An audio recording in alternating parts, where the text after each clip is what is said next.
Record. There we go. Thank you, Deb. Thanks for that reminder. You get your gold star again.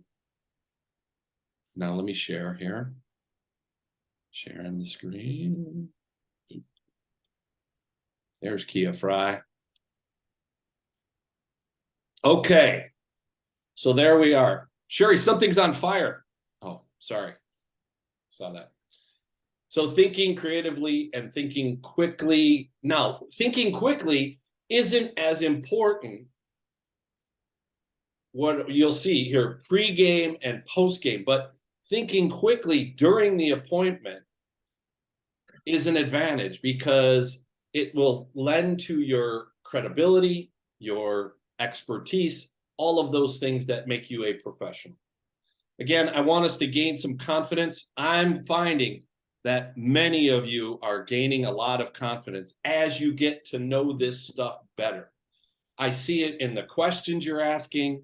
I see it in the appointments that you're setting. I see it in your reporting. I had this great experience, those kinds of things. I would wait a minute. Where's Rhonda? Hold on one second. I'm here. Oh, okay. She was a no-show. That's fine. No, so I'm here. No problem, Rhonda. Don't worry about it. Thank you. So as we're getting this experience and this knowledge, I believe that provides a lot of confidence. I want everyone to continue that. Let's gain that experience. Let's gain that knowledge. And don't be afraid to ask. Don't be afraid to go and to research something and then honestly reach out to me. If you need a second opinion, a third opinion, if you just need, a little bit of confidence, whatever it is, okay? Because ultimately what we want to do is we want to build your business. And this, Andrew, this is what I was talking about. I want everyone's assets under management to get to $10 million. That means you have $10 million worth of clients by 2024, okay? All right. Now, here's where we are today. Running a securities appointment, okay? And what I really want, I want 3 words here in thinking.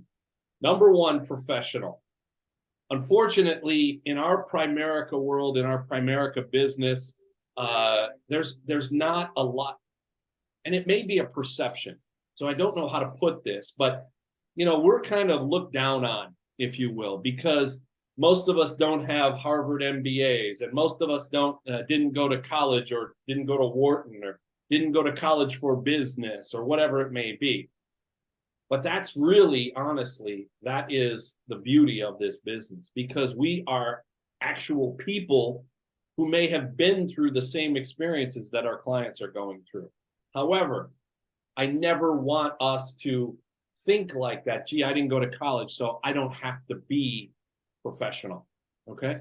Professional isn't necessarily about the letters behind your name. Professional is how you honestly treat people, right? And how you do your job, okay? You can be professional without having any of those credentials. In fact, I've seen some with those credentials who aren't professional at all. So I want us to keep that in mind, professional. Second word is humility, okay? I want us to always be humble. Never go in as that blowhard expert, I know everything kind of a thing. For this reason, right? We are going in and we are talking to people about honestly, their life savings. Everything that they have worked hard for. Everything that they've put their blood, sweat, and tears into. Now, that may not be a lot because they're 25 years old. That could be $7 million because they're 60 or 65 years old. I want us to always go in with a humble attitude, okay? And I know that whole "it depends" thing can come across as arrogant. It can come across as cocky. But you know what? When you start to explain it, it really serves towards that humility, towards that humble attitude. Because what you're saying is it depends. It depends on you, the client. It depends on your individual situation. Now you're setting that up that you are going to be helping them on a very individual, on a very strategic opportunity. Okay. Then I also I want to use that word kindness. You know, in this world, there's not enough kindness in this world. I also believe that we have lost the ability, or we have lost a lot of manners, you know, yes, sir, no, ma'am, kind of a thing. And I know a lot of people go, hey, don't call me ma'am, kind of a thing, or don't call me sir. Right? But you know what? I'd rather err on that side than to not. Okay. Treating people with kindness. Again, it may be their life savings. They may be very, very afraid to talk to you. They may be hesitant to talk to you. They may say, you know what, this is none of your business, or I'm putting all my business out there. When you treat people with kindness and humility, that really warms up to them, and it gets people to open up, because your next job is going to be asking a lot of questions. Okay. Also, you got to understand that a lot of people, they're talking to us either the first time, or maybe, it's been 15 years since I talked to someone about my retirement. And oh my gosh, I know I was supposed to be doing something, but I never took the time to learn what to do. Okay. Oh my gosh, I know I was supposed to be doing something. I didn't do it. And now I'm embarrassed for being in this situation. Okay. These are humans. These are people. They're not just numbers. They're not just, they're not just assets under management. These are people who are in situations that may be good. They may be bad. Okay. So I want us to always go into these appointments with those three things in mind: professional, humility, and kindness. Okay. Any problems with that? Good. Thank goodness. You're all nice people. That's good. Okay. So I wanted to break these securities appointments down. I was thinking about this, and I'm like, you know what? This is like, if any of you have played sports, or you know about sports, you know that it is the most important when it's game time, right? But to get to game time, we've got to have pregame, we've got to prepare, and we've got to practice. I don't know if many of you know who John Wooden was. He was a UCLA basketball coach and one of the greatest coaches ever.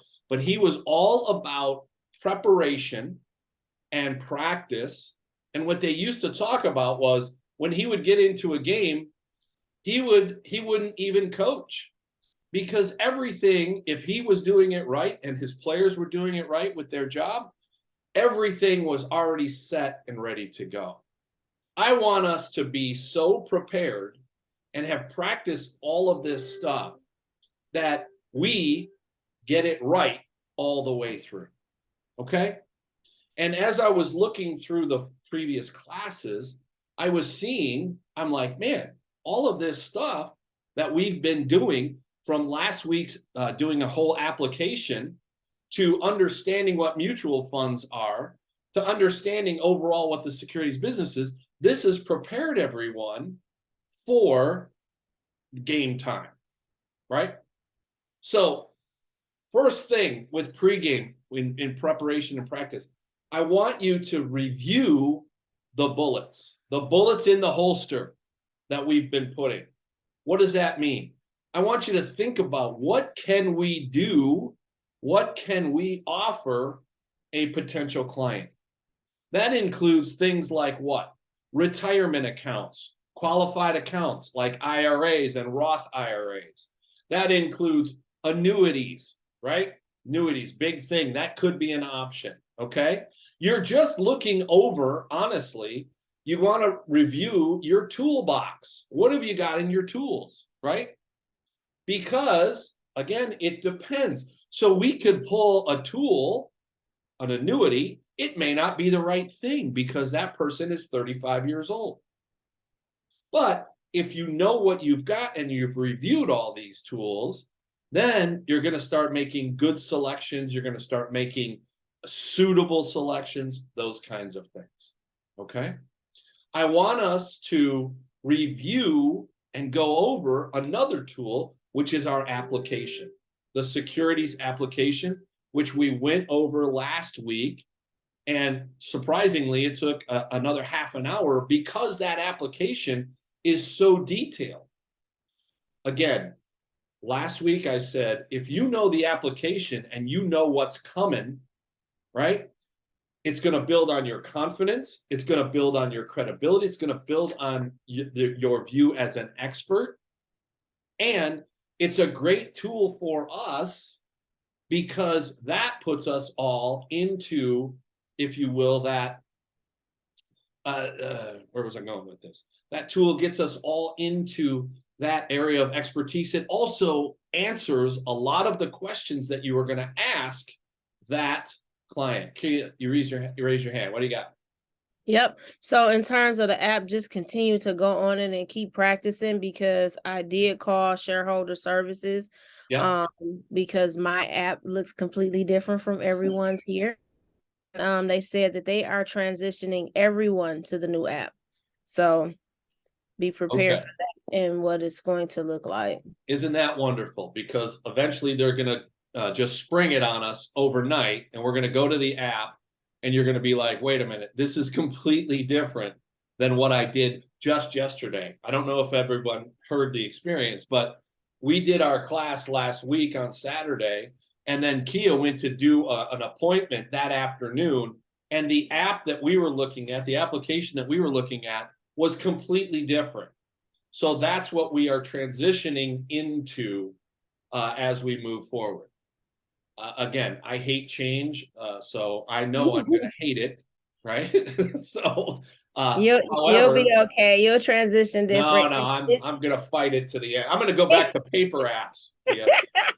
Go ahead and do that. No, thank you. But so, it's not as detailed. So whereas we have the application where we would know, oh, ACH means this because you had that paragraph that explained that and wire transfers and all of that, so you could know, don't screw up and put it there. That's not there anymore. It's just a drop down box, and then you choose from that. So you won't have those explanations to kind of guide you through. So what should we probably do? I would probably print the old app, or at least get some screenshots of it. So you'll have that. Again, those could be some more bullets in the holster, because again, I hate change. So I know I'm going to hate this, and we'll talk a little bit more about that. So thank you, Kia. Any idea when it's going to be fully rolled out? Did they give you any indication? They didn't give me, no, they didn't. Of course not. Yeah. Like I said, they're going to spring it on us, just like they did with AUM and client data and all that other stuff. So, and that's where it is too. Remember, we couldn't find my client list, and my assets under management is all under client data. Okay, got it. Cool. All right. So I guess the point is, keep on that application, because it's going to change. And when it changes, it's going to be even more that we're going to have to stay on the application. And because can you imagine going into an appointment like Kia did last Saturday, where she said, oh yeah, no problem, here we go, click on the application, and it's completely different. Okay. Third thing in preparation and in practice, define the goals. You know a little bit about this client, or maybe you don't. So what do you want to get out of this? You know, I talked a little bit about with Kia and Rhonda this past week. Work backwards, right? Work with the end in mind. So if I know that I want Andrea at the end of the day to set up a Roth IRA for $100 a month, and we're going to put her, I know her age, I know her tolerance, or I have a feel for that. I know we're going to put her into an aggressive growth fund in this Roth IRA, and away we go. That's where I want to get. Okay. And as you think about that, then you work backwards in, how do I get there? Okay. Define those goals. What do I want to get out of this appointment? What do I want to get out of this client? How do I want to help? Okay. Also, in your mind, I want you to script it. Meaning, take 10 minutes and go in your mind's eye and see how this appointment, how excuse me, how this game is going to go. I mean, see it all the way through. You all know that I'm a big golfer, and we talked last week a little bit about what's called a pre-shot routine. Okay, when those golfers, and when I'm standing behind the golf ball looking down the fairway, I am actually scripting it in my mind. I am seeing myself taking a good swing, hitting the ball solid, watching the ball fly in the direction that I want it, whether it's right to left or left to right, middle of the fairway, and I see that success. Then when I go up and I get over the golf ball, I just swing it and let it go because I've seen what it's done. That's all that mental preparation that I believe you can put into your preparation for a securities appointment or a life insurance appointment.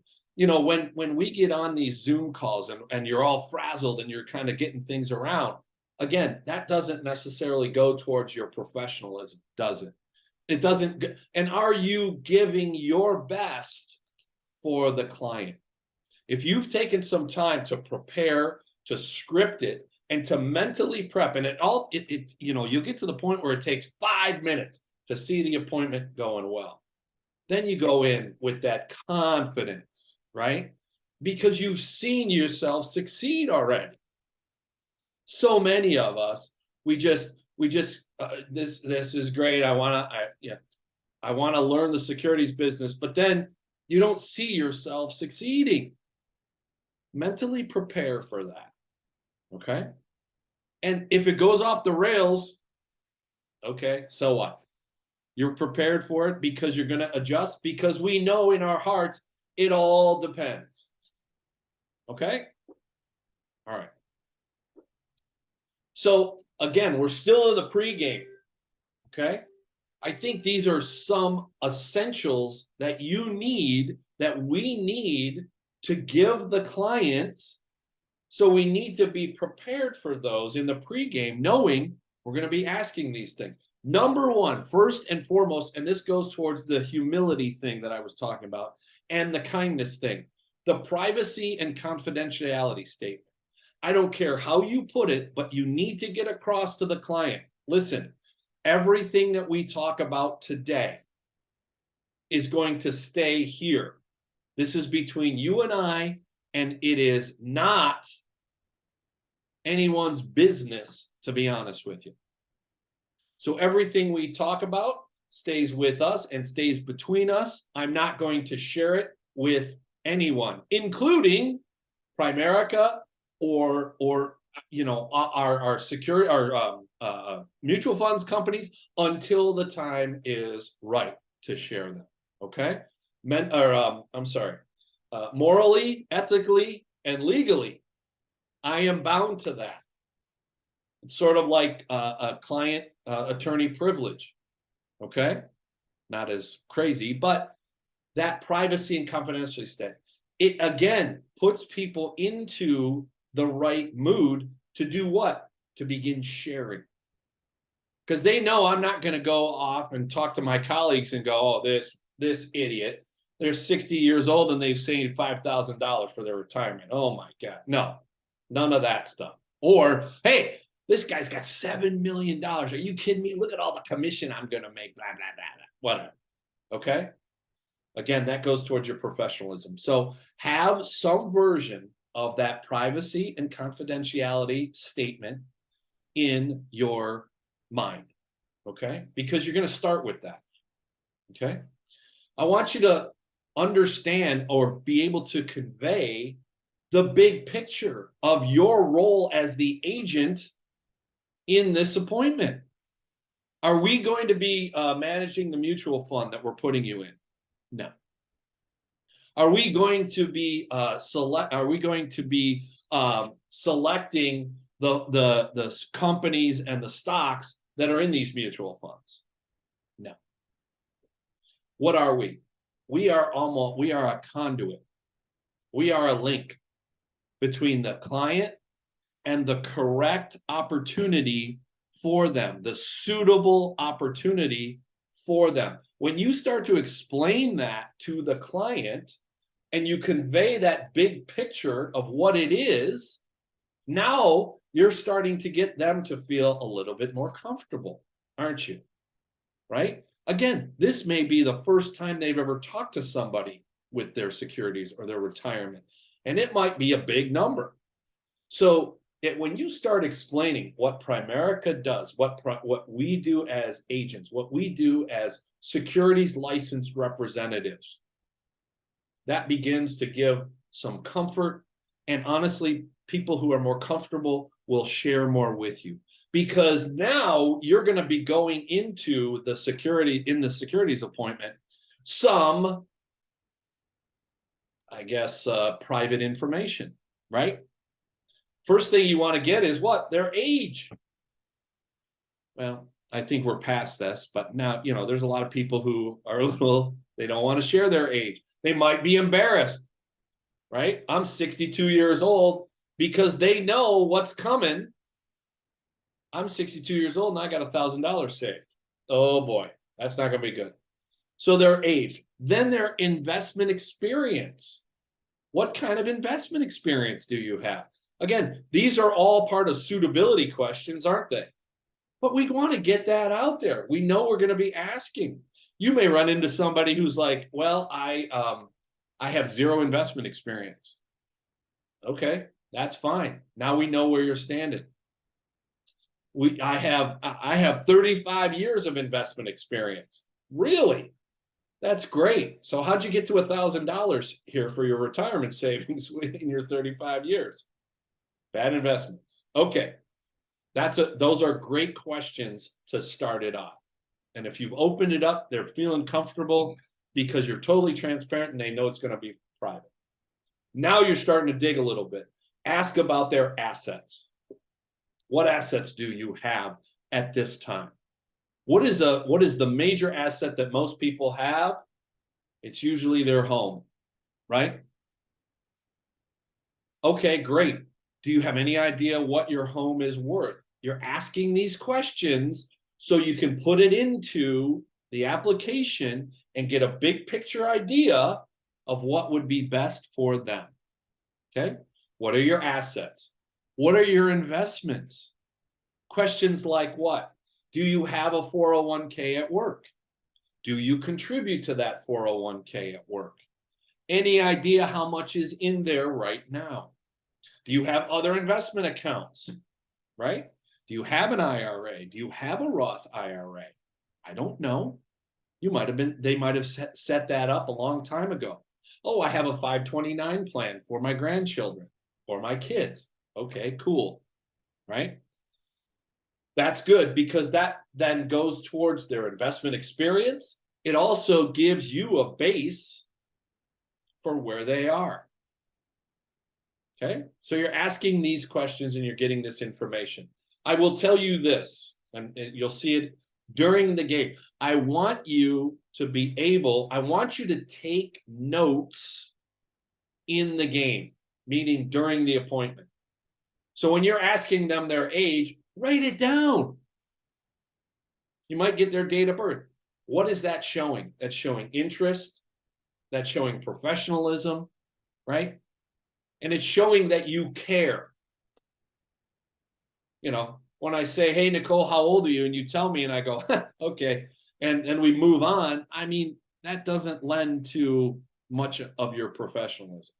All right. So, and I put it in there, but take notes, write this stuff down.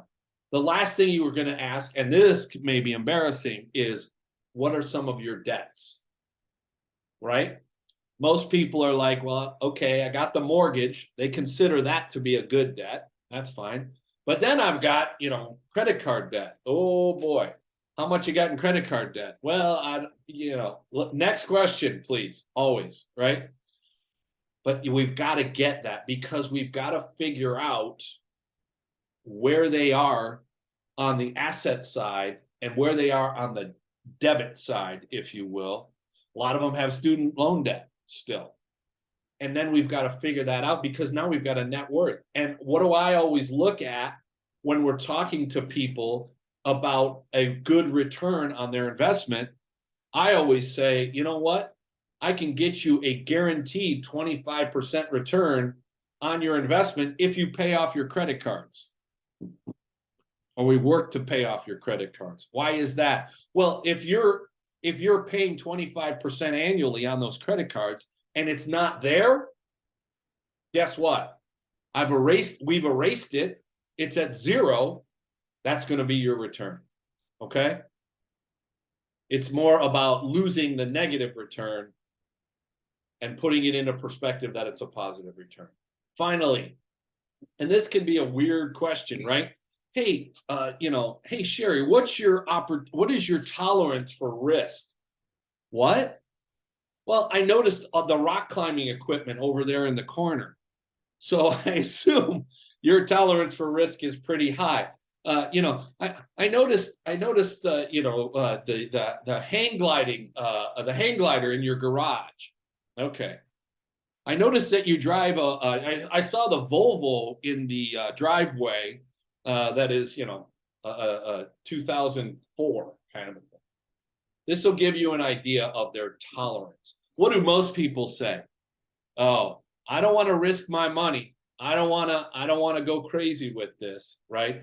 In fact, I don't even want to be involved in the stock market because what? There's too much risk, right?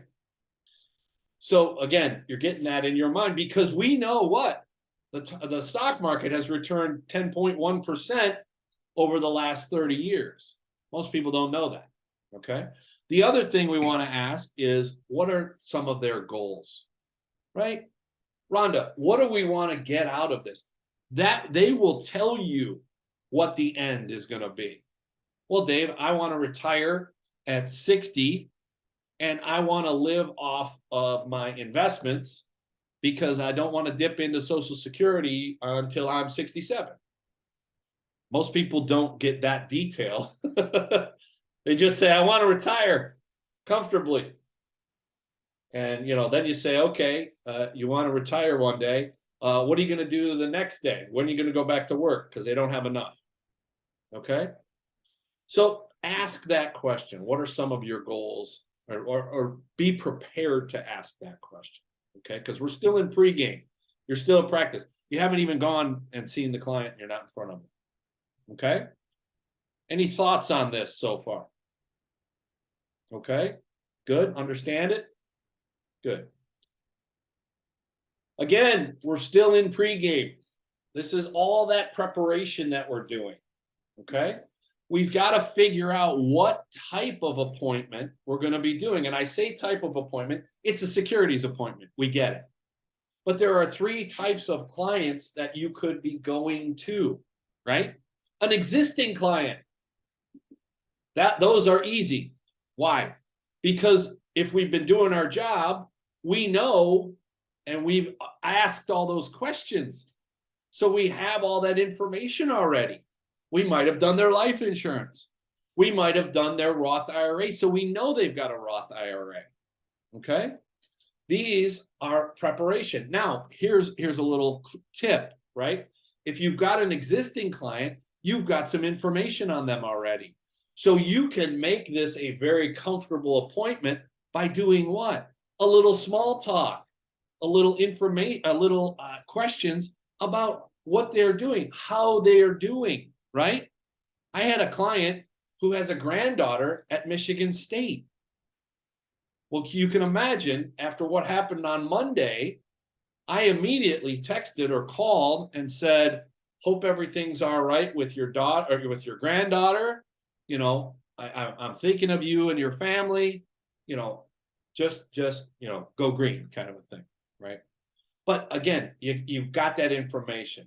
So that repartee is a lot easier with that existing client. Use that information, okay? And don't disappoint them by getting away from the professionalism, the humility, and the kindness that you've already shown them, okay? And I don't care if they are an existing client. You be professional, right? Even after they've told you not to be professional, right? I'm not Ms. Fry, I am Kia. No, you're not. And you can blame your parents and say they raised me better, right? So keep that in mind. Existing client. Are they a referral client? Okay. We get referrals, or we're supposed to get referrals all the time. If they're a referral client, guess what? They're probably going to be new. You don't know anything about them. However, you do have a connection with them because of who they were referred by. Okay. So you make that connection immediately, right? And Andrea, you're from Jeff Miller. I've known Jeff Miller for 100 years. He says great things about you. So I'm really looking forward to this interaction. I'm looking forward to this securities kind of a thing. Okay. Understand where they came from.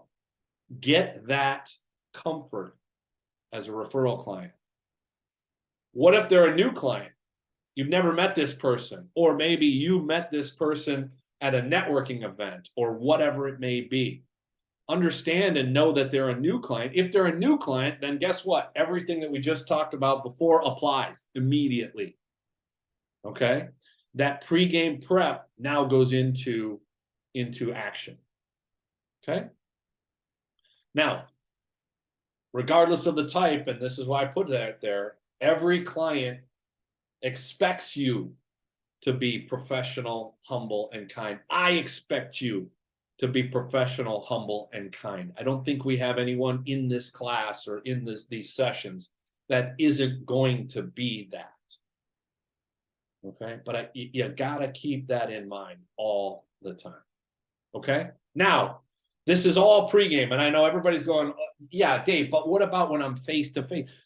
If you are prepared with all of this, it's going to be so easy. The game, you're not going to have to coach yourself through the game, just like John wouldn't do because he was so confident that his players were prepared, that his coaches were prepared, that he was prepared, that the game would just go. Okay. So now we're in game. Here we are. I'm face to face with you. I know what I'm going to be asking. I know what I'm going to be doing. Okay. But how do we start this? Well, the first thing we're doing, and we talked about this, we are in what? Sales. I don't care what you want to call it. We're in sales. And the best salespeople, what do? They ask questions. They get information about their potential client. Okay. And yeah, Deb. Do you have so I'm really big on relationships. Do you have any secrets for building relationships over Zoom, like any special, like, because you can't touch their hand or do the subtle things that help to make that connection. So any secrets that you have relationships over Zoom would be helpful, because that's my hardest part, is connecting with the people through the Zoom screen. I'll give you this, and I would appreciate everyone's feedback if you have thoughts on this. But I will tell you this: what are you laughing at? Nicole, no touching, so I'm good. I was gonna say, yeah. Don't touch their leg. Yeah, right.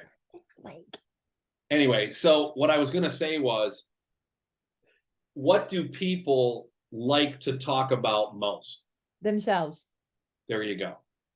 So if you're asking questions about them, about the individual, I think that's going to start the relationship.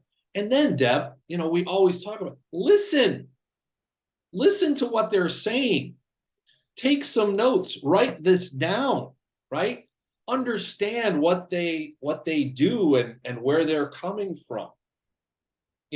I found out about Andrea, about her accounting experience and background. I don't know if I was right with the CPA. Are you? Yeah, okay, there you go. But I had heard that from Jeff Miller. That is, boom, that's a commonality, if you will. That's something that she can talk about herself, which starts the relationship going. Okay? Then, Deb, don't be so quick, if you will, and this is especially on Zoom, but don't be so quick to have an answer or to have a similar story about yourself, right? They honestly, they don't care because we always want to talk about ourselves or our family or whatever it may be. That's Okay. great. So you build on that, and it's especially important on Zoom because getting a reaction on Zoom can be somewhat difficult, right? So keep that in mind, and then show interest. I see what you're doing. You're nodding your head. That's interest. Don't just ask the question, hey, tell me about yourself. You look like you look like you froze, for crying out loud. Show some genuine interest. Okay. And that, again, that goes towards that kindness. That goes towards that humility. I don't want to tell you my story. I want to hear yours. Okay. So that would be the best answer. Anyone else with some feedback on that? Besides Nicole and no touching? Okay, good. I put in their background, but you know what? Pick and choose where you can share your info, right? Well, I have 2 children. One's at Michigan State, one's at University of Michigan, and I'm really proud of them. Oh, really? Wow, great. I was going to go to state, but I couldn't get in, kind of a thing. That kind of information. Or I always joke, I went to Michigan State's honors college, actually. I went to Oakland University, right? And they go, what? Shut up. And I say, no, it was. It was the honors college for Michigan State. So suck it, agricultural college. No, anyway. So, but don't overshare, right? Don't go, well, I went to University of Michigan and I graduated with my MBA and then I got my JD and blah, blah, blah, blah, blah. And how about that Harbaugh? What's he going to do with that football team? Enough. Okay. Make sense, Deb? Does that answer? And was that helpful? Good. Okay. All right. Now, the second thing that you want to always go in with this in game, right? This is not, I know it ultimately is, but this is not necessarily a sales call. This is not, I'm not trying to sell you something, but I am trying to sell you something. Okay. But I want you to buy it because you are fully educated on everything that we do. If we go in with an education mindset in game, guess what? That relates to professionalism. You're not chomping at the bit to make the sale. Oh, I really want to get you into this Roth IRA mutual fund. No, you're educating them. And I've always said this, and I think many of you have heard me say this. I would really rather an educated client than someone who just tells me, Dave, here's my money, go do with it what you will. Okay? And most of the time, if people have had a financial planner or they've had a financial, this kind of situation, guess what? That's what has happened. Oh, just give me your money, Deb. Don't worry about it. I'll take care of it. Right? And then 2 years later, they haven't heard from the person and they've lost, 15%. Okay? So it's that going in slowly kind of a thing, and with an education mindset. And you can explain what we do, right? What we do. Do we deal in individual stocks and bonds? No, I don't have my Series 7, right? Which is the ultimate. I can't buy you, 15 bushels of November wheat, right? Or frozen concentrated orange juice, right? In one of my favorite movies, Trading Places. Trading Places. There it is. But we've done that. Now I've done that for a reason, right? I have my Series 6 and my 63. I may have my 65, but I did that because we deal with families. We're not dealing with the high rollers and the risk takers and the movers and shakers kind of a thing. In fact, when I first got into this, my goal was to make you, Roz, the most boring person at the cocktail party when we had cocktail parties, right? Because most people, they walk in and they say, "Oh man, I made 25% on that Nvidia trade that I made yesterday," right? And everybody goes, "Ooh, wow, they really know their stuff," right? I want you to be walking into the party and here it comes. Oh God, here comes Roz again, gonna tell us how she made 12.5% on her mutual fund last year, right? That's fine. Because you know what? Eventually, you're not going to go to those cocktail parties because you're going to be richer than those people, and you're not going to want to associate with them, right? It's like those gamblers that say, "Oh man, I just hit on that. I just hit on that number and made $3,600. Really? What'd you do yesterday? Well, I lost 400. What'd you do the day before? Oh, I lost 1,000. Nobody talks about that. Okay. So what we do, and that's a good exploration of it. And that, again, goes towards that humility and that kindness. I'm not going to do those other things, if you will. Then you can explain how we do it. That goes into, right, what you've prepared for. I am an agent. I am that conduit between you and the mutual fund companies or the annuity company, whatever it is. And you go in that education. Then you ask them, do you have any questions on these things that we've been talking about? Yeah, Dave, could you explain to me what, hey, I asked you what a mutual fund is. You kind of nodded your head and, Dave, what's a mutual fund? Explain that to me. Now you go back into all of those tools that we've talked about, right? What are mutual funds? How do they work? Why are they good investments for people? Okay. Why are they good investments for the average investor?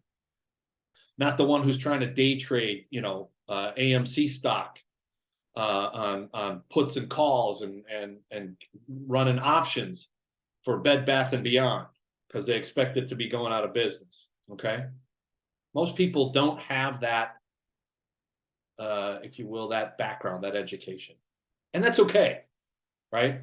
Because most people have lives and they live their lives. I don't have a life, so I have all this knowledge and I have all this background that I can share with people, okay? No, Nicole, I'm not saying don't get a life. Don't have a life, because I know you have a life. You're drinking your mimosa or whatever you're drinking. So keep that in mind. That education mindset is always a good thing, okay? Then when you want to sell, when you've got all the information, when you want to sell, here's a phrase, right? Can I make a preliminary recommendation? Because as you've been gathering this information on the application or wherever it is, right? Guess what you've been doing? Using the old bean to think critically, okay? That's why I hate scripts. That's why I hate, that regimented, ask this question next and that question next and whatever it may be. And I know that's good for some people, but you know what? This is like jazz, man. This is like we're going to go here now. And then we're going to go here. Oh, look at that. Exactly right. Oh, drum solo. Here we go. Right? You've got to be able to react in game, right? Because guess what? It's not going to go exactly as you saw it in your mind. I guarantee it. But you've got to have that ability to and when you say, can I make a recommendation or a preliminary recommendation based upon what we've learned and what you've shared today? Guess what? People go, really? You want to do that? You set it up and say, this isn't the end all be all, but from what we've talked about today, my preliminary recommendation would be, boom. Here, we should get you into a Roth IRA, and we should go into an aggressive growth mutual fund because you are 28 years old and you have time to invest. And furthermore, you make $150,000 a year, right? So we're going to max out your Roth IRA with a $542 a month contribution investment, right? Then they say, wow, that's pretty good.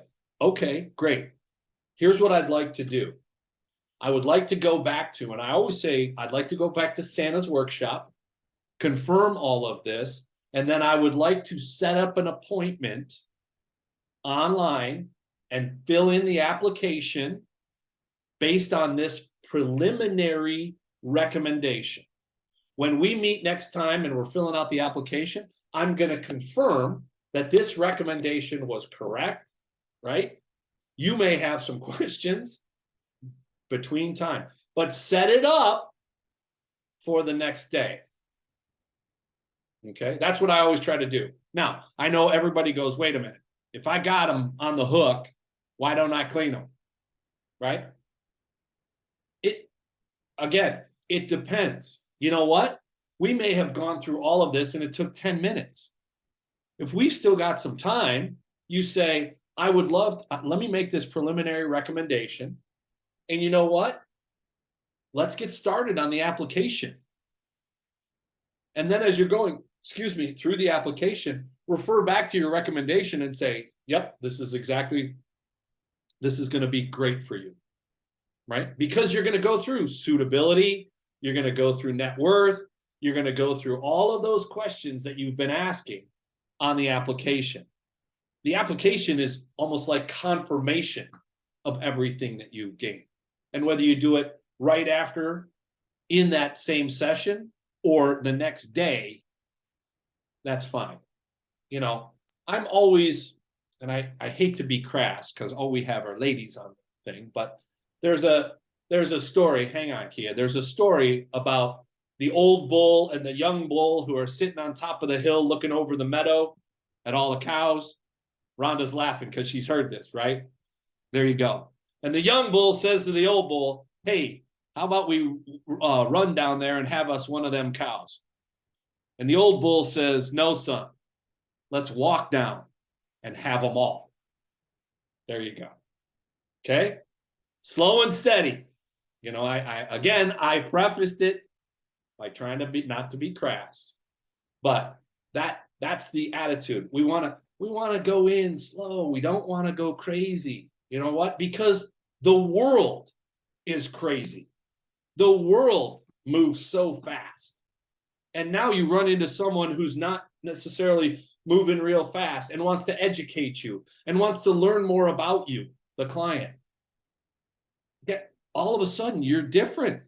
You've differentiated yourself from everyday life, whether it's customer service or you're at the Starbucks or you're in line somewhere or you're out and about. Everybody's rushing around, man. Relax. Take it easy. And you differentiate yourself. Tia, you had a question. You raised your hand. No, it just kind of goes back on what you were talking about as far as professionalism. I know, you know, sometimes, especially in what we do, is you said no, like, oh, you already have them, so go ahead and do X, Y, and Z. When we think about any professional that we sit with, we always have a consultation first.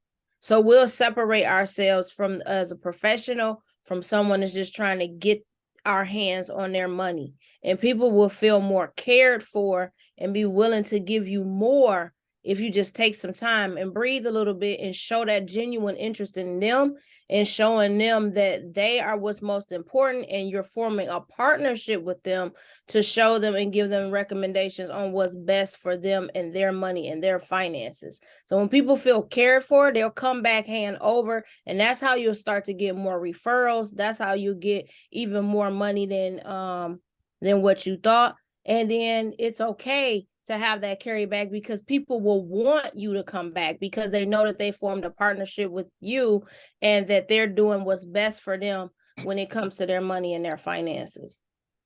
That's a great insight, Kia. And I love that you use this word, partnership, right?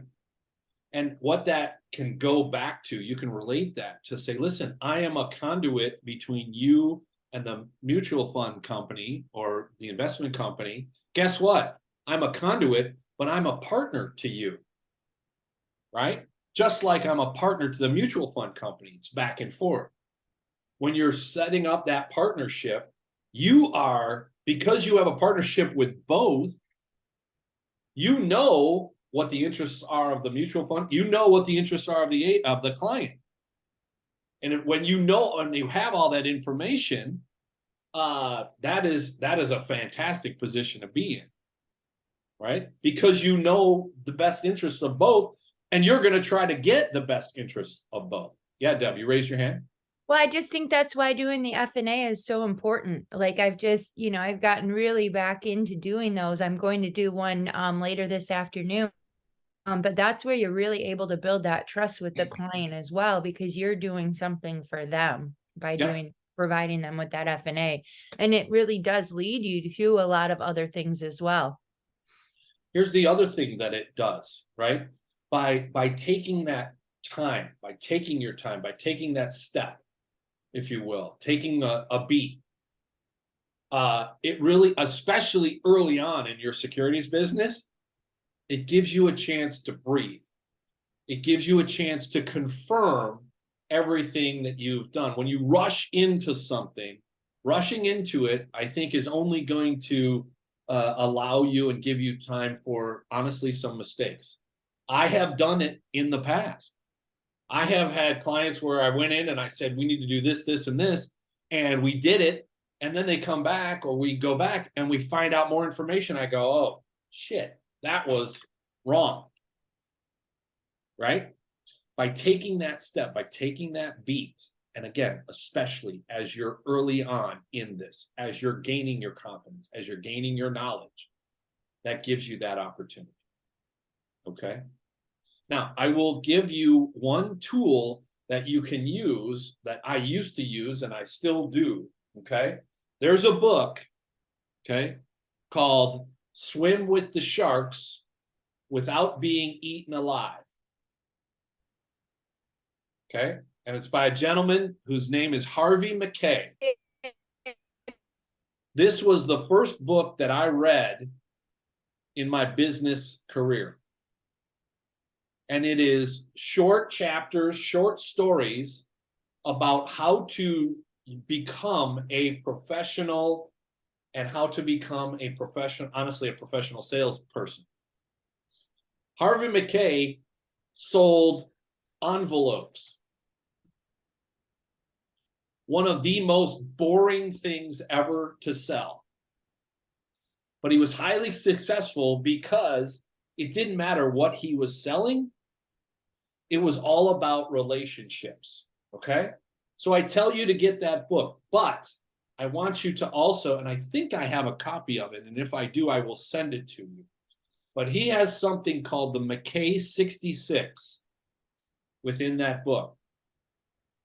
It is similar, honestly, to our financial needs analysis in the fact that it gathers information about the client, which gives you more bullets to make recommendations or to make and continue relationships. It gives things like, and it asks questions like, where do your kids go to school? Right? Where did you go to school? Were you a member of a sorority, a fraternity? Then all of a sudden, you see something in the Wall Street Journal about the fraternity or about their school with an endowment of $80 billion. There's a connection. There's a relationship there. Do you hold any professional designations? Andrea's a CPA, right? There's a relationship kind of a thing. And Deb, that goes towards your relationship building. It's one of the best tools that I've ever seen. I mean, it goes way in depth. Their kid's birthday, their spouse's birthday, their anniversary. Guess what? Oh, by the way, Dave, just a quick reminder, your anniversary is on Saturday. Make sure you buy your spouse, Nicole, some flowers. Nice heads up, right? So look into that. If I have that profile, I will send it to you all after. Okay? Just a couple of things in game. Take notes. I prepared you for that. Walk in with a notebook, right?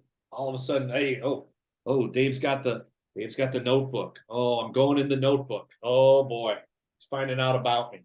Okay. You know what? Here's a little thing too. You may go through this. Imagine if you are with a new client and they have everything set up perfect to a T. What do? I'm going to be completely honest with you, Roz. You seem to be all set. I don't know if I can help you. I don't know if I can help you. I don't think you need help, for crying out loud.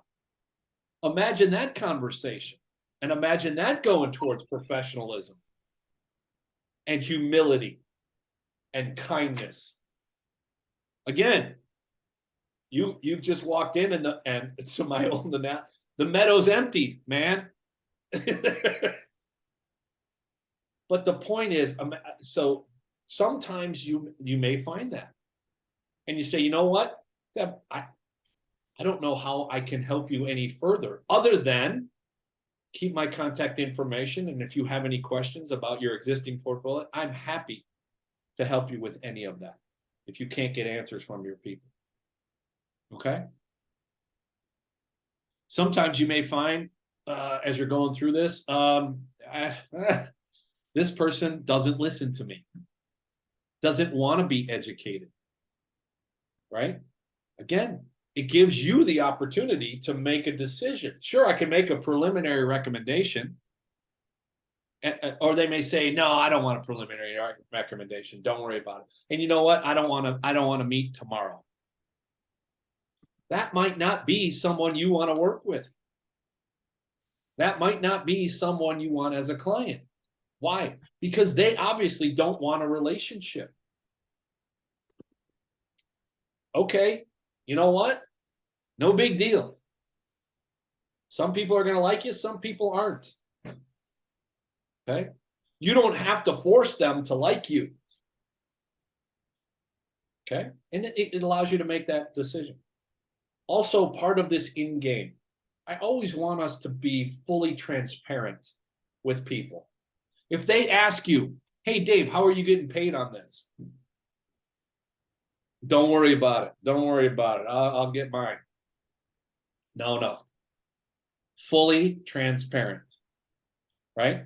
Because if you were in a relationship with somebody and they asked you those questions, you give them the answer, wouldn't you? If it's a good relationship. So full transparency, full disclosure as well. Here's how I'm going to do this. Here are the next steps with this. When you know what the next steps are, it's very easy to be fully disclosed. But if someone asks you, hey, what's going to happen now, and you've never been through the transfer process, or you don't know what's going to happen next once we submit this application, here's how you get full disclosure. You know what, Andrea?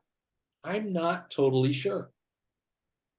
I'm relatively new to this. However, I'm going to go back and I'm going to get the process, and I'm going to text you or I'm going to call you tomorrow. And before we do the application, I'm going to let you know what the process is. Okay? So keep all of that in mind. What if you're on a three-way call trying to get some money from a custodian? What's the first thing you tell your client? Hey, by the way, Fidelity's job, whoever we're talking to, Rhonda's job at Fidelity is to do what? To keep your money with Fidelity. So a lot of times these companies will throw up roadblocks to keep your money for as long as possible. Dave, all I have is $3,000 in the account. I don't care. It doesn't matter. Some of the roadblocks that they may throw up, and this is the perfect one. By the way, Deb, Ms. Rio, do you understand all of the tax implications that are involved in rolling over this 401k into a traditional IRA? You brief them, and what is the answer? Yes. That's all you have to say, Deb. Why? Because A, there are no tax implications with the direct transfer and moving from a 401k to an IRA. And secondly, that's just something that they are trying to throw up to delay the process of moving that money out. Right?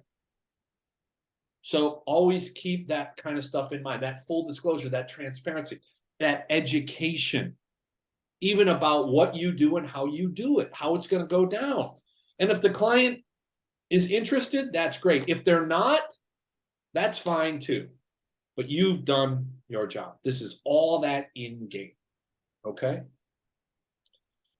The other thing I will say is have an idea critically about all of the pre-game preparation. I know this is an existing client. I know they've got already a Roth IRA that they've been contributing to at $100 a month. I know they've got 3 kids that could potentially all get minor Roth IRAs. I also know that it's their anniversary coming up in a week, all that stuff, and then go into it so that you can you've already almost pre-qualified a recommendation for them, thinking with that end in mind.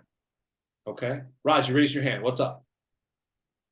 Oh, yes, Dave. I just had wanted to know what is the process for like the rollover follow-up? Like you've called the custodian, that you've stayed, they've either sent the client the paperwork or we've sent them our paperwork.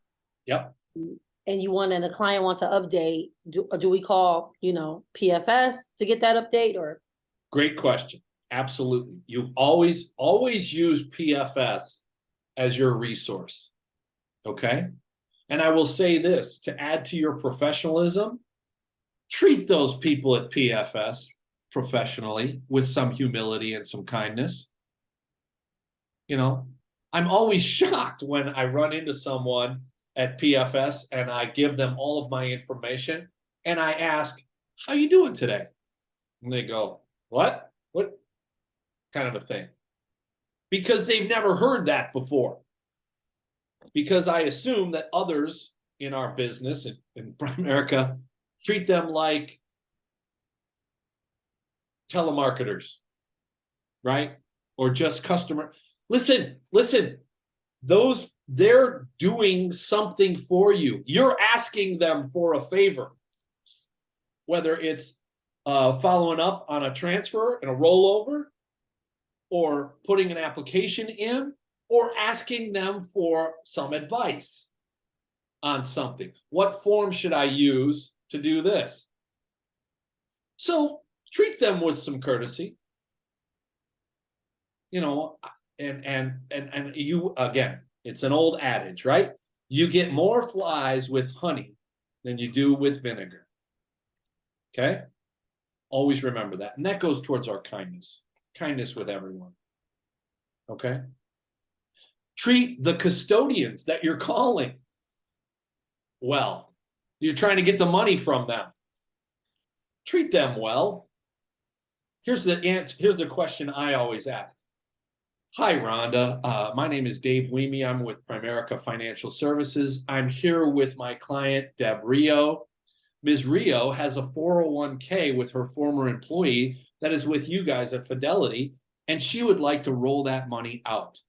Can you help us with that today? Right? 9.5 times out of 10, they're going to say, absolutely, sure. Is Ms. Rio on the line? She is. Great. Can I speak to her? Deb, talk to the man. Talk to the lady, kind of a thing. Right? And away we go. You go in and bluster, hey, youth, I'm from Primerica and I'm going to do this for so-and-so. And, Yeah, she's on the line. Okay, fine. Why do you want to talk to her? I mean, that's not going to get you anywhere. So, and we're all laughing, but you know, and I know none of us are like that. But there are some people in the world that are like that. And you know how I know? Because when we treat people with kindness, they're shocked.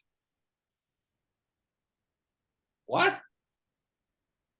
Wait a minute. You're not Charlie Sheen from Wall Street trying to get all my money, or Gordon Gekko, or blah, blah, blah?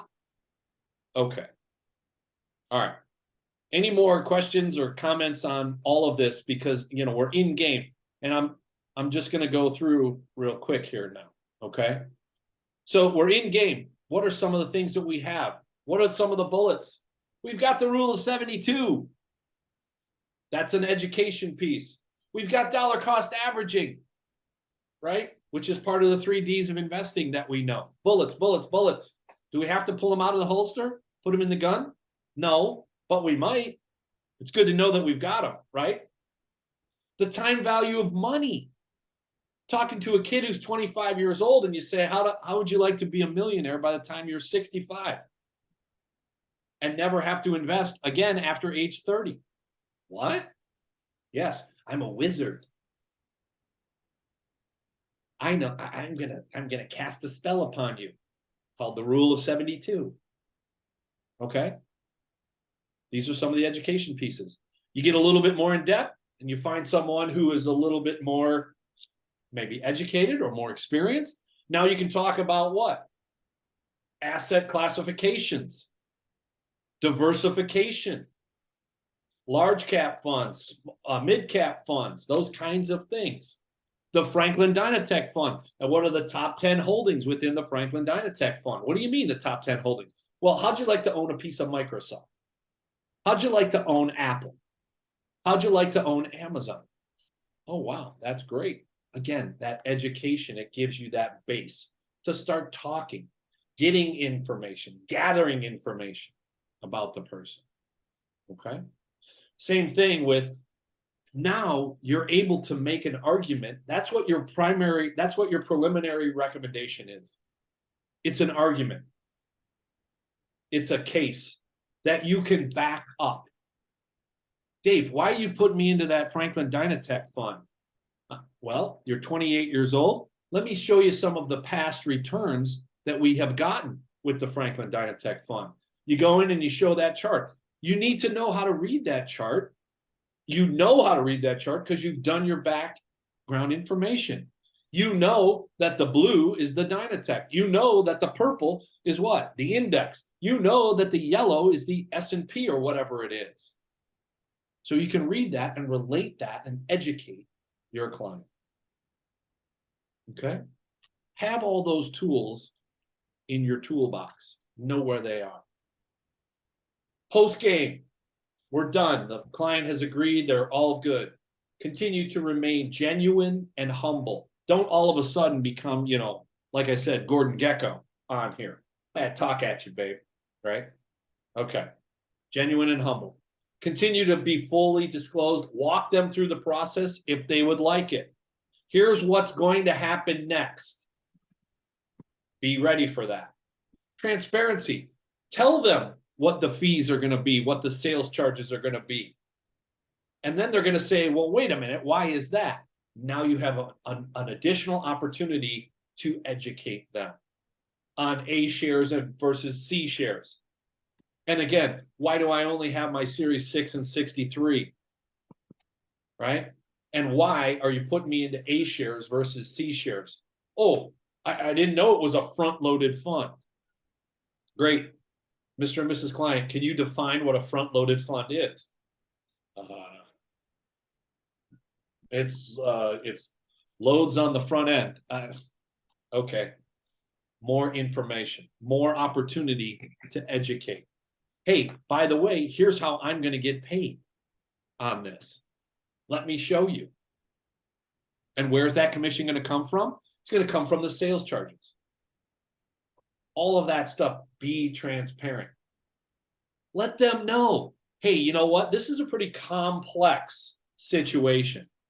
When I go back to Santa's workshop, I'm going to get mentored by Deb, my mentor, Deb Rio. I'm gonna ask her for a little help with this. And if you'd like to meet her, we can do that. Okay. Set up that next appointment. You're gonna get a great feel, because what we want to avoid, and it's in the headline, that buyer's remorse, right? How many times in doing life insurance have we heard the buyer's remorse? It's why we now do those calls, right? It's why Christy gets on the phone and talks to people and says, by the way, Ms. Sapirsky, I understand you did some life insurance today. Yeah, I did. Oh boy. Now we say, uh-oh. Hey, great. Okay. That's that next appointment. Okay. And setting that up, and you get a feel for it. Most people are going to be like, yeah, let's get going. Let's do this, man. I want to start making my 12.5%. I want to start making my 10% for doing it. I'll be honest, most people aren't like, oh, I'm just thinking about it. I don't think I've ever had a client go, woohoo, let's invest, Dave. No. But when you've been humble, when you've been kind, when you've been professional, guess what? They feel pretty comfortable with this, even if they don't express it as outwardly as I just did. Okay? Plan a follow-up call with them for the next day. If you set up the appointment, call them an hour before. Hey, Kia, it's Dave Weemy calling. Listen, I just wanted to let you know I had a great time at our appointment. It was really good. I'm looking forward to our call in an hour, and really looking forward to getting this started. Thanks, Dave. I appreciate the call. See you in an hour. What if you set the appointment? They weren't available the next day for 3 days. Make the follow-up call the next day. Deb, I really want to let you know how excited I am to be working together. I really appreciate all of your time yesterday. I'm really looking forward to this relationship, and really looking forward to making you financially independent. Simple, easy. In today's world, it could be a text. As long as you're not relating any private information or anything like that, plan that follow-up call. Okay? And that's how you will avoid people ghosting you. That's how you will avoid people saying, whatever. Okay? All right, cool. Close the securities business. Any questions on the concept we've gone over today? Great. Based on what we've learned today, would you entertain that preliminary recommendation? Let's get on the calendar to go over my educated recommendations. Pretty simple. Close it up. Tie downs or whatever it is, just close it up. If you've been open, if you've been honest, if you've been humble, if you've been kind, they're going to want to talk to you again. Okay. Looking at the time, it's 11:22. And that's it. So before we get to questions and comments, if you have any, I want to get to this because I don't think we got to this last. Print the copy of this slide, if you will, the types of mutual funds. Okay. And just know what they are. Okay. And then secondly, some resources for securities. Okay. Andrea, I put this slide up, and it changes every week, but my first recommendation for a resource is CNBC. Watch that channel. Watch it all the way through. Watch Squawk Box. Watch Jim Cramer. But don't and look at it with a somewhat big picture eye, right? Don't get caught in all the minutia, the PE ratios of the stocks that they talk about and all that other stuff. Just get a feel for the big picture that they're talking. Okay. The other thing I want to talk about is go on POL.com and go to that investments page. Okay. Particularly look at the right and the left and the right columns. Okay. All that stuff in the middle is about programs with Primerica. The left and the right side are more tools for you. The right side of that investment page includes all of the investment companies that we work with that we have approved funds with and annuities. The left side will provide you with a bunch of tools for your business, including, and I want you all to look at the page that is, what is that? CD. Kia, what does that stand for? Something data? Client data. Client data. United States. Click on United States, and guess what you're going to see? You're going to see your AUM, your assets under management. And there is a tab there that says clients. Click on that. It will list all of your clients. But we got to know where that is, right? Because if we're doing our job correctly and we're doing what we're supposed to do, that'll give us opportunity to, number one, find a referral or find an existing client that you may not have talked to in a while, right? It'll give you the information on their individual accounts as well, where they are and how they've been doing. It will also give you information about some clients that are gone. You may go and click on it, and I see Roz, her balance is 0. Uh-oh, she took all the money out. They're not going to tell you. Okay? So it gives you that opportunity. And when you understand that, you know where that stuff is, that's great. The other part I want you to look at is at the top in the upper left-hand corner, there's United States and Canada. Click on United States, and there'll be a drop-down menu that will come up that will show you all of the things you need, including things like commissions schedule. Now you can figure out how and what you're going to get paid. Okay? And I always tell you to do this. Print, I'm going to this, but print that commission schedule, including the where you are, your base, your schedule for mutual funds, and your breakpoints and things. And I have it actually, you can't really see it, but I have it in my book here. So when somebody asks me, what are you going to get paid, or what am I going to get paid, or whatever it is, I can go to it. Oh, when I see that it's a $300,000 rollover, we're going to get a break point on your sales charge of 3%. You're going to be at 3% instead of 5%. Right? All of that is on POL.com on that investments page, which will help you with your business. Okay? Let's see. One other thing I want to talk about is money market funds. We've been talking a lot about those money market funds, okay? And I'm going to get back to that, the little book of common sense investing. But money market funds, we utilize money market funds as what? Mostly as a cash investment. Money market funds are just like a savings or a checking account. Always remember that, okay?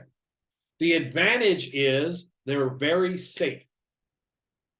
Okay. The disadvantage is they don't make the returns that you can make on other opportunities, other funds. Okay. Advantage, there's no sales charge on them. So this client isn't going to get charged a sales charge, right? Why? Because they don't make any money that we can charge a sales charge. Okay. Always remember disadvantage. We don't get paid on moving money into a money market account. It's okay. That's fine. You utilize a money market account, honestly, if it's within a portfolio, to save and to hold some cash in case a buying opportunity may come up. Okay? Or to have a good mix, because let's say you've got aggressive growth and money markets, that's a nice mix. That brings that overall mix down and risk level down. Okay? You can have a money market in any qualified opportunity account. You can also have a money market in a non-qualified opportunity. Okay? And when people ask, should I have an emergency fund? Absolutely, you should have an emergency fund, and it should be in at least a money market. Why? because it's liquid, right? And it's also safe. And instead of putting it into a money market, what I always tell them is, you know what? Open a bank account. Open a bank account, a checking or savings account at another bank. So you're not mixing funds. And pay yourself first into that emergency fund, $100 a month, $300 a month, whatever it is, until that fund, until that account is at a level of what? 3 to 6 months of expenses.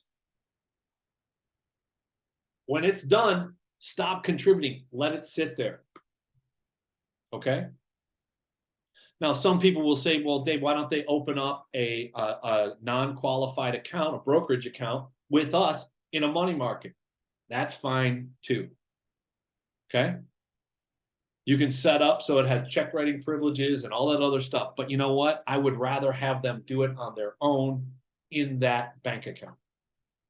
Okay? So keep that in mind. The last thing I want to mention is many of you have been texting me and you ask me directly about a fund. I'm cool with that. You give me the ticker symbol, that's great. But here's one thing I want you to know.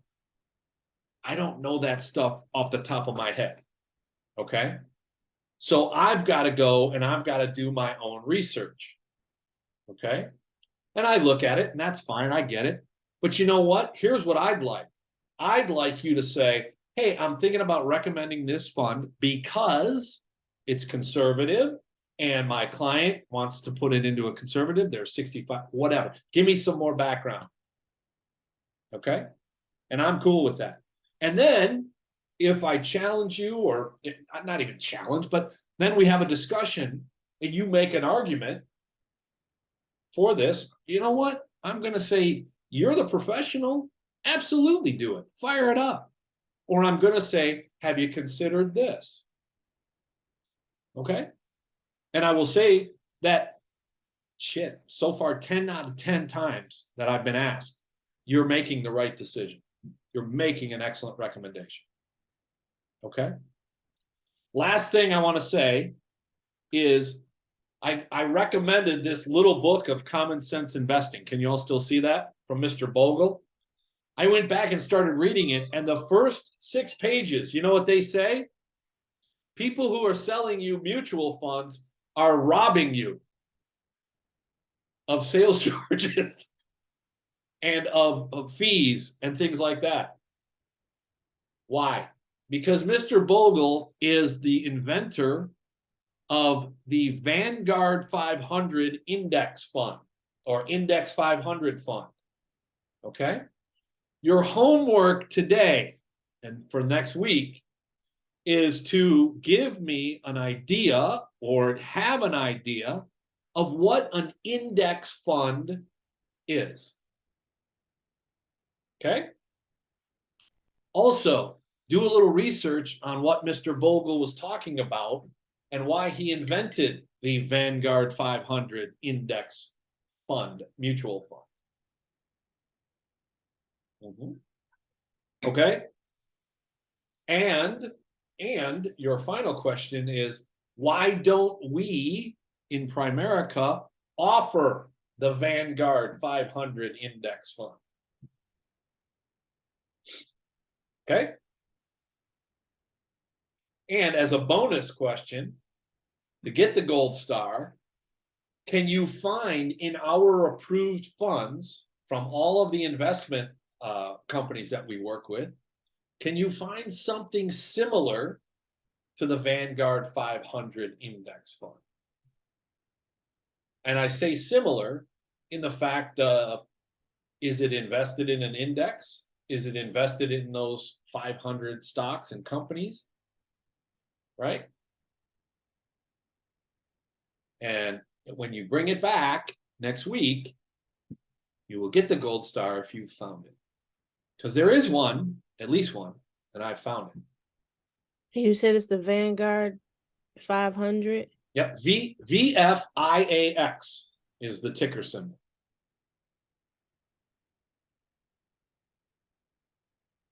Okay, all right.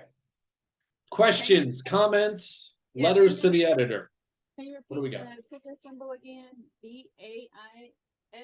V, Victor, Foxtrot, India, Alpha, X-ray. Okay, thank you.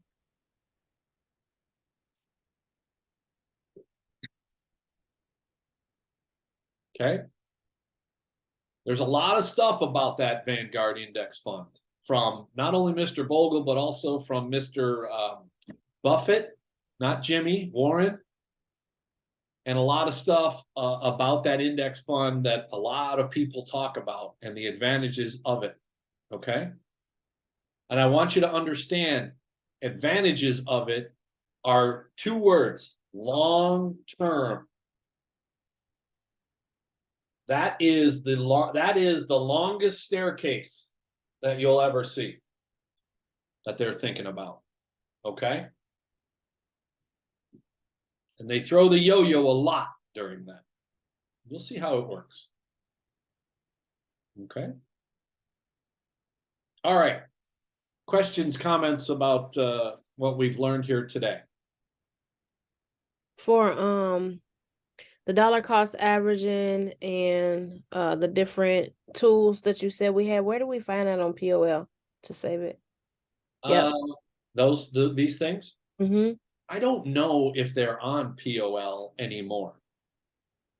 Okay. Again, Kia, I went to my old Primerica notebook, presentation notebook, and pulled these out. Those I are in think- the how I many think work they're in the- brochures. Yeah, they're in And the brochures. yep, and you can order them online and download it to your computer. How many? What is it? How many works? How many works? Yes, or how many works for kids? And I think you can also get them instead of, you can probably download them in the company store. The presentations and everything are still there. So, There you go. There you go. Thanks.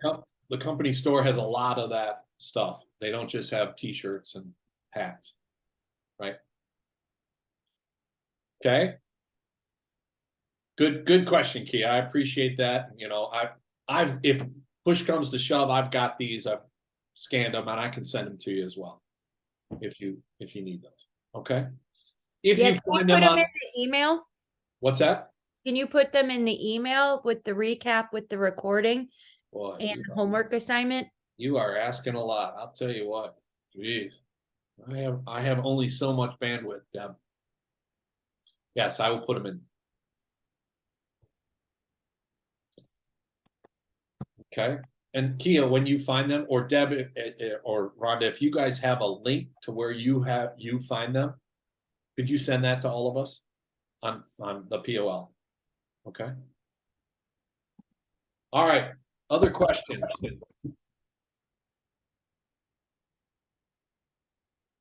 Nothing?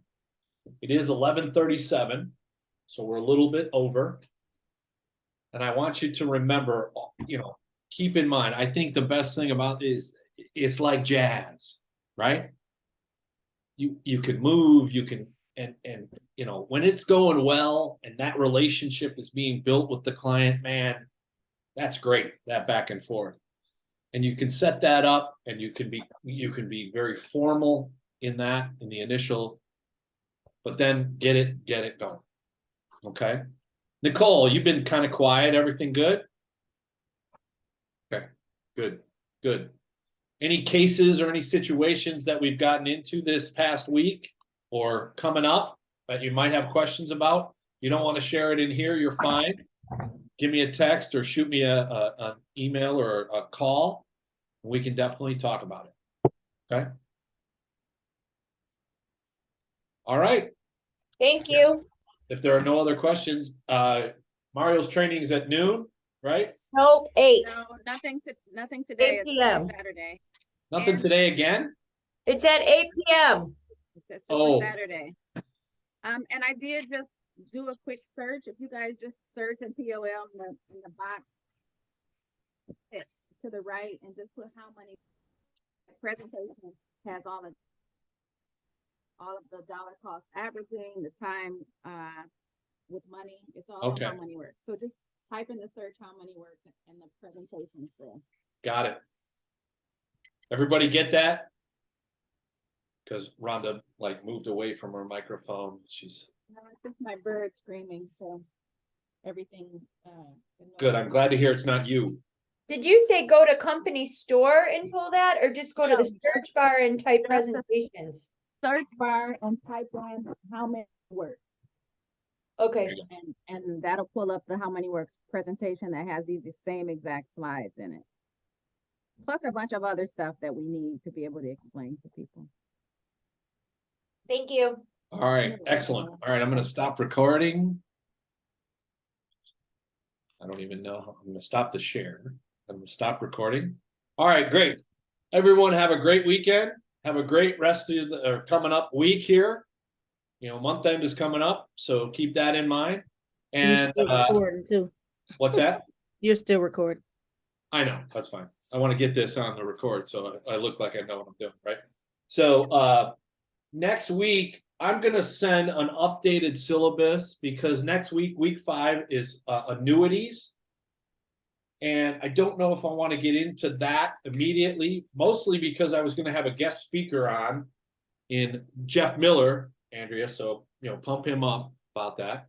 But I don't know, I think he's gonna be out of town or something's going on, so I will send you an updated syllabus of what we're gonna talk about next. It probably won't be annuities. It may be something as easy as we keep going through this. But week 7, we were supposed to do contact with clients. I think I'd like to get into some of that because a lot of you are starting to do business. You're looking for ways to get with clients or you're looking for new clients. But then it also might be a nice opportunity as we roll out of the COVID, and I know we're past that. But how are you contacting your existing clients, your current clients, right?